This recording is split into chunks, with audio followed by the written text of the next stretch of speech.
साथी दीपक कुमार और रजिया सुल्ताना। तो सबसे पहले सर मैं ये स्टिक लेकर आया हूँ जिसका मैंने नाम रखा है अक्षर शब्द स्वर स्टिक। ये जूनियर क्लास के लिए मैंने बनाया है। इसके माध्यम से हम क्लास में जूनियर बच्चों को जैसे ये क है, क से कबूतर, उसको दिखा सकते हैं। 2 in 1 है और इसका मल्टीपल यूज है। अपने क्लास में हम इससे बच्चों का वर्णमाला ज्ञान, शब्द ज्ञान और स्वर ज्ञान और इसके अलावा वाक्य ज्ञान भी पता कर सकते हैं।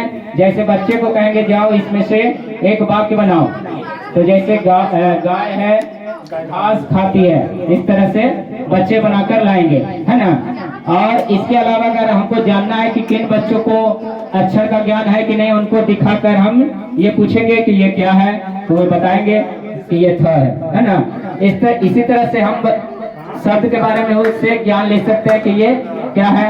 और बच्चों को स्टिक से खेलने में बहुत मजा आता है। जैसा कि जानते हैं हम लोग का शनिवार जो बैगलेस सैटरडे है, तो बैगलेस सैटरडे के दिन ये एक्टिविटी कराकर हम उससे बहुत कुछ उनको दे सकते हैं और बच्चे भी इससे काफी सीखेंगे, काफी रुचि लेंगे, है ना। और इसके अलावा इसके में ग्रामर भी हम ऐड कर सकते हैं। जैसे कि कहेंगे बच्चे जाइए इसमें वर्तमान काल का एक सेंटेंस बना कर लाइए, भूतकाल का एक सेंटेंस बना कर लाइए, इस तरह से हम जान सकते हैं। और ये कंसेप्ट सर हमारा है और ये कहीं यूट्यूब पे नहीं मिलेगा ये कंसेप्ट। इसके ये मेरा अपना कंसेप्ट है। सबसे बढ़िया कि शब्द निर्माण जी हाँ, इसका नाम ही है अक्षर शब्द स्वर स्टिक। और इसके अलावा मैंने ये क्लास 3, 4, 5 के बच्चों के लिए पौधों के भाग के बारे में ये बनाया है। ये फूल है, ये पत्ती है और ये तना है, और इसका फूल, पत्ती, तना और जड़ का क्या काम है मैं इनमें लिखा हूँ। जैसे फूल का क्या काम है, तो पौधे के प्रजनन में मदद करते हैं। उसी तरह से बारी बारी से मैंने ये लिखा है प्रकाश संश्लेषण करता है पत्ती। उसी तरह से तना का क्या काम है, तो वो सहारा देता है खड़ा रहने में। उसी तरह से जड़ का क्या काम है, तो जड़ का काम है पानी को पहुंचाना, खनिज लवण को पहुंचाना पत्तियों तक। इस तरह से उसके बाद ये विलोम शब्द बनाया है हमने। और ये देखिए पूरा बेस्ट मटेरियल है, शादी का गार्ड है। और ये छोटे क्लास में हम इस तरह से टांग सकते हैं अपने क्लासरूम में और बच्चे संडे मंडे सीख सकते हैं, क्योंकि बेसिक चीज है ये। और इसके अलावा मैंने वायुमंडल की संरचना ऊपर क्लास के लिए, क्लास 8, 7 के लिए बनाया है, जिसमें मैंने एक क्रमवार सभी मंडल को दिखाया है यहाँ पे।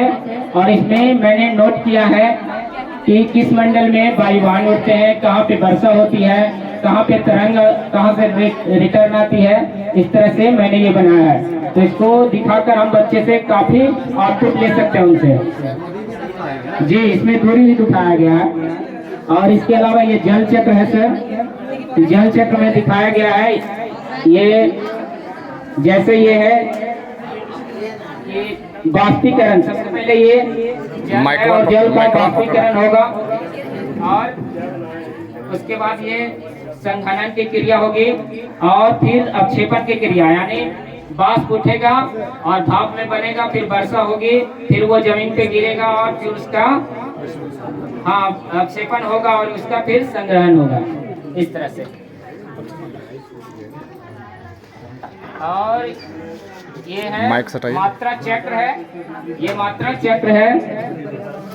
जैसे बच्चे काफी बच्चों को जैसे मात्रा में परेशानी होती है, तो इसके माध्यम से हम बता सकते हैं।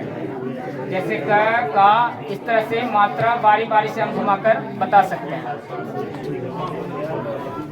और इसके अलावा ये ज्योमेट्रिकल शेप है, इस तरह से ये शंकु है, खनाब है, और इसमें मैंने फॉर्मूला भी लिखा है, तो इससे बच्चों को दिखा सकते हैं। बारी बारी से मैंने कैसे निकाला जाए। जी, अब मेरे शिक्षक साथी दीपक कुमार आपको बताएंगे। ये देखिए भाग दिखाने के लिए है। इसे हमको भाग निकालना है, 18 में 3 का भाग देना है, ठीक है। तो जिसमें भाग दिया जाता है उसको हम लोग क्या बोलते हैं, भाज्य बोलते हैं। तो हम ये 18 भाज्य के रूप में लिख भी सकते हैं यहाँ पे, ठीक है। और हमको क्या करना है, तो भाज्य लिखे 18, तो हमको 18 स्टिक लेना है, ठीक है। ये स्टिक 18 ले लिए, उससे बच्चे क्या करेंगे, काउंटिंग भी सीख सकते हैं 1 2 3 करके। और ये स्टिक हम 18 इसमें डाल देंगे बड़ा वाले गिलास में, तो ये मेरा भाज्य संख्या हो गया, ठीक है। जिससे भाग देते हैं उसको हम लोग भाजक बोलते हैं। तो ये भाजक को हमें यहाँ पे 3 लिख दिए, ये भी लिख सकते हैं, वो बच्चा समझ भी सकता है। और उसके बाद हमको भाग निकालना है, भागफल निकालना है, ठीक है। तो भागफल निकालने के लिए कितना, 3 से भाग देना है। तो हमको वही भागफल का मतलब होता है कि वो अंक उसमें कितना बार शामिल है, ठीक है। तो हमको 3 भागफल, भाजक 3 है, तो 3 को क्या करना है, हर गिलास में शामिल करना है। तो एक 3 हुआ, ये दूसरे में शामिल हुआ 3, ये तीसरे में शामिल हुआ 3, ये चौथे में शामिल हुआ 3, ये 5वें में शामिल हुआ 3,